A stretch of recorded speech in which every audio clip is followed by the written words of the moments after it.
एक गांव में औरतों की छोटी काटने की घटना होती है। जैसे ही रात होती है, एक चुड़ैल अपने हाथों में खंजर लेकर आती और जो भी औरत उसे सोती हुई मिलती, वह चुड़ैल उसकी छोटी काट कर वहां से चली जाती। किसी को यह समझ नहीं आ रहा था कि ऐसा क्यों हो रहा है। दूसरे दिन, अरे भगवान, अपने बालों को छुपा कर रखो।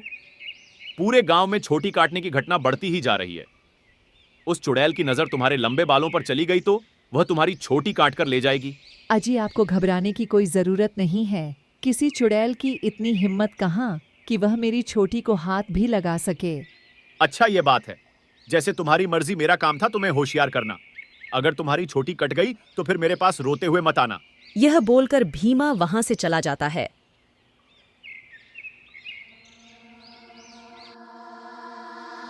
फिर रात होने पर वह छोटी काटने वाली चुड़ैल आ जाती है। वह अपनी शिकार को इधर उधर ढूंढ रही होती है। तभी उसे एक घर की खिड़की से एक औरत सोई हुई दिखाई देती है। वह चुड़ैल उस घर में घुस जाती है और उस औरत की छोटी काट लेती है।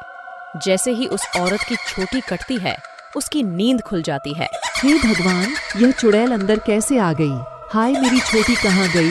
अरे मर गई रे, मेरी छोटी काट ली। फिर छोटी काटने वाली चुड़ैल उसकी छोटी को लेकर वहां से चली जाती है। औरत उसका पीछा करती है, लेकिन वह चुड़ैल अंधेरे में कहीं गायब हो जाती है।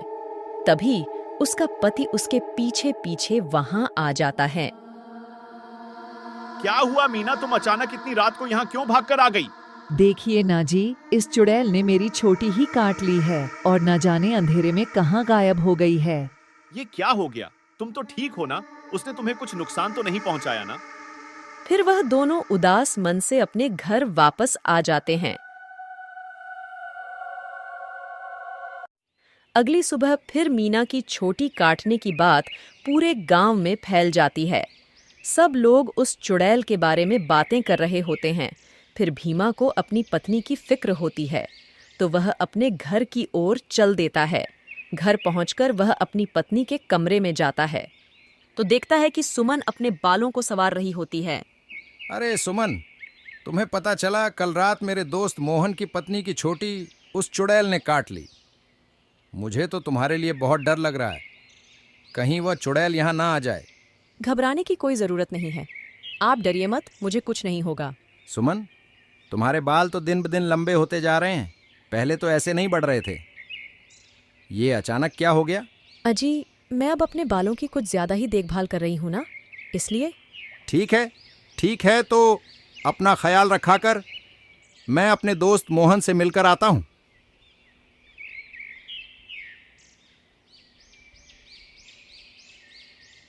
अरे भाई मोहन, तुम कैसे हो? भाभी के बारे में पता चला, सुनकर बहुत दुख हुआ। अरे भाई, जब से मीना की छोटी कटी है उसका तो रो रो कर बुरा हाल है। और बताओ सुमन, भाभी तो ठीक है ना? अब तुम्हें भाभी का बहुत ज्यादा ख्याल रखना होगा, कहीं वह चुड़ैल उन्हें अपना अगला शिकार ना बना ले। सही कहते हो भाई, मुझे भी बहुत फिक्र हो रही है। ठीक है, अब मैं चलता हूँ। तुम अपना और मीना भाभी का ख्याल रखना।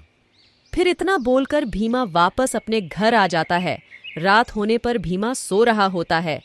अचानक उसे चीख सुनाई देती है तो उसकी नींद खुल जाती है। वह इधर उधर देखने लगता है। सुमन कमरे में नहीं होती है। वह बहुत डर जाता है। सुमन, कहाँ हो तुम? सुमन, कहाँ हो तुम? अरे मैं तो लुट गई, बर्बाद हो गई। ये चुड़ैल तो मेरी छोटी काट कर ले गई। मैं तो लुट गई। अरे अब ये किसकी आवाज है? लगता है चुड़ैल ने किसी औरत पर हमला कर दिया है। मुझे वहां जाकर देखना होगा। फिर वह भागकर बाहर जाता है तो बाहर गांव वाले खड़े हुए होते हैं। वह वहां जाकर देखता है। हे भगवान सुमन, तुम कहाँ हो? मुझे वापस घर जाना चाहिए। भीमा फिर अपने घर की ओर दौड़ पड़ता है। घर पहुंचता है तो वह देखता है कि सुमन अपने बालों को सहला रही होती है। वह उसे देखकर हैरान हो जाता है। सुमन, तुम कहाँ चली गई थी? अभी पता है चुड़ैल ने फिर किसी की छोटी काट दी। क्या तुम्हें बिल्कुल भी डर नहीं लग रहा? सुमन उसकी बातों को सुनकर भी अनसुना कर देती है और अपनी बालों को सहलाते रहती है। सुमन के बाल अब और भी लंबे हो चुके होते हैं। यह क्या सुमन, तुम्हारे बाल तो एक दिन में ही और भी लंबे हो गए। भीमा सुमन के और भी लंबे बाल देखकर घबरा जाता है। उसे समझ नहीं आता कि यह क्या चल रहा है। फिर अगले दिन सुमन के बालों की लंबाई की चर्चा पूरे गांव में फैल जाती है। सब लोग उसके बालों के बारे में बातें कर रहे होते हैं। अरे भाई, जब जब चुड़ैल किसी के बाल को काटती है तब तब भीमा के पत्नी के बाल लंबे हो जाते हैं। मुझे तो लगता है भीमा की पत्नी ही छोटी काटने वाली चुड़ैल है।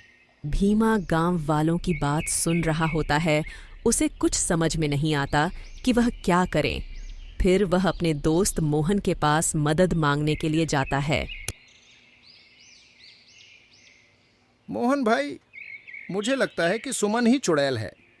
गांव में सबकी छोटी काट रही है। अरे भाई, तुम्हें ऐसा क्यों लगता है? जब जब गांव में किसी की छोटी कटती है तब तब सुमन के बालों की लंबाई बढ़ जाती है। और कल जब चुड़ैल का हमला हुआ तब सुमन अपने बिस्तर पर नहीं थी। अचानक पता नहीं कहां से आ गई। अगर ऐसा है तो हमें कुछ ना कुछ करना होगा। तुम आज रात को सोने का नाटक करना। जब सुमन भाभी बाहर जाएगी तब दूध का दूध और पानी का पानी हो जाएगा। अरे भाई, तुम भी मेरे साथ मेरे घर चलो। तुम वहीं छुप जाना, फिर हम रंगे हाथों पकड़ लेंगे। ठीक है, चलो फिर। फिर वह दोनों भीमा के घर आ जाते हैं और मोहन घर में छुप जाता है। रात होने पर भीम सोने का नाटक करता है। तभी सुमन उठती है और घर से बाहर निकल जाती है। अरे भीमा भाई, उठो, देखो भाभी घर से बाहर निकल गई है।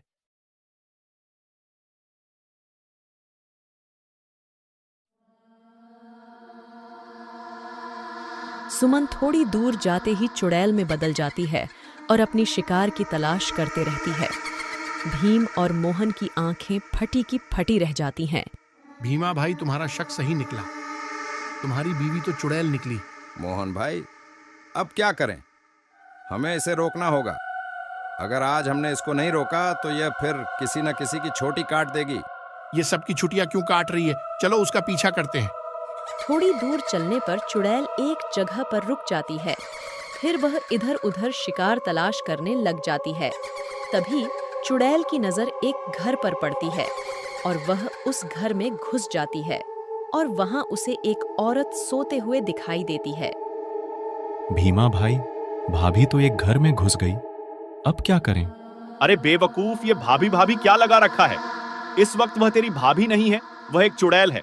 चलो हम इसके पीछे चलते हैं। अरे वाह, इसके बाल तो बहुत लंबे हैं। आज तो मैं इसे ही शिकार बनाऊंगी। तभी भीमा और मोहन वहां पर पहुंच जाते हैं। रुक जाओ भाभी, मैं आपको ऐसे नहीं करने दूंगा। ऐ चुड़ैल, रुक जा, नहीं तो वहीं पर हम तुम्हें जान से मार देंगे। देखो सुमन, तुम ये ठीक नहीं कर रही हो। तुम्हें ये सब अभी के अभी रोकना पड़ेगा। अरे मूर्ख इंसान, मैं कोई तेरी सुमन नहीं हूँ। मैं एक चुड़ैल हूँ। बस मुझे कुछ और बालों की जरूरत है, फिर मैं महाशक्तिशाली बन जाऊंगी। फिर हर तरफ मेरा ही राज्य होगा। भीमा भाई, तुम इसे बातों में उलझाओ। मैं पीछे से जाकर इसका छोटी काट दूंगा। फिर भीमा चुड़ैल को अपनी बातों में उलझाता है। तभी मोहन चुपके से चुड़ैल के पीछे पहुंच जाता है और उसकी छोटी काट देता है। हाय रे, मैं तो मर गई रे। ये तूने क्या कर दिया? मेरे सारे किए कराए पर तूने पानी फेर दिया। छोटी कटते ही चुड़ैल की सारी शक्तियां खत्म हो जाती हैं और सुमन चुड़ैल की चंगुल से आजाद हो जाती है। अरे भाभी, आप वापस आ गई? अरे मोहन भैया, आपकी वजह से इस चुड़ैल से हमेशा हमेशा के लिए मुझे मुक्ति मिल गई। भीमा भी अपनी पत्नी को पाकर खुश हो जाता है और वे दोनों फिर से एक साथ रहने लग जाते हैं और इस तरह गांव वालों को छोटी काटने वाली चुड़ैल से मुक्ति मिल जाती है और सब गांव वाले हंसी खुशी से रहने लग जाते हैं। Please like and subscribe my channel Twinkle Dreams. Thank you.